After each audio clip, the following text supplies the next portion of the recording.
So there are a few WCA events that I'm quite good at, but not good enough to make any sort of advanced tutorial on. So I've been thinking about that recently and decided on this solution.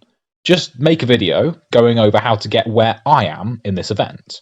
So for 2x2, this is Sub-3, although once I got that officially, I stopped practicing, which you can probably see in my solves. I'll probably make a few one-off videos like this for different events that I'm good at, so let's get started. So what are we going to be discussing today?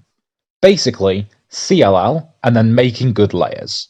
If you can do that, and a couple of other things which I'll talk about, you can pretty easily be averaging under 3.5 seconds, and with some more practice, eventually be sub-3.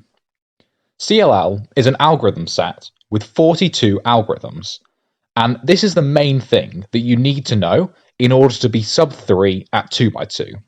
I even have a video that you can learn from.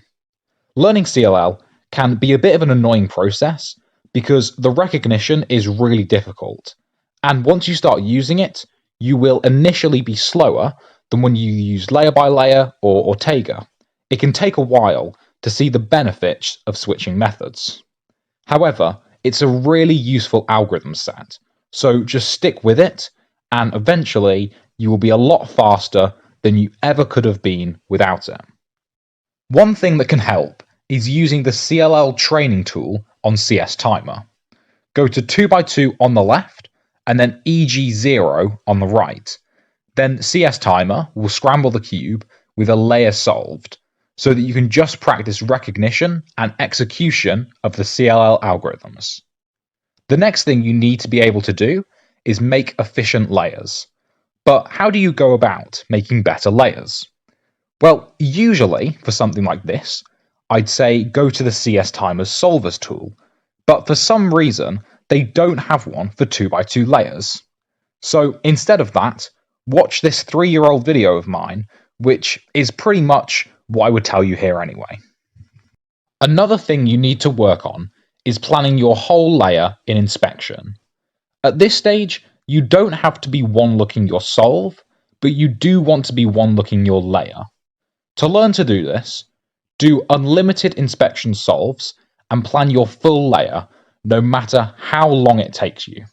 If you keep doing this, you'll be able to do it faster and faster until you can eventually do it within the 15 seconds of inspection. The last thing I would say is don't be afraid of the pause in the middle of the solve. You'll naturally have one because you need to recognize the CLL case. If you start doing random U moves while you're recognizing the CLL case, your solves will be slower, even if it feels better. Execute the layer as fast as you possibly can, and then stop. Recognize the case, then execute the case as fast as you can. 2x2 is not like 3x3. It doesn't have to be a nice, fluid solve. Obviously, you should work on improving your recognition and reducing the pause, but trying to eliminate it will only make your solves slower. And there we are.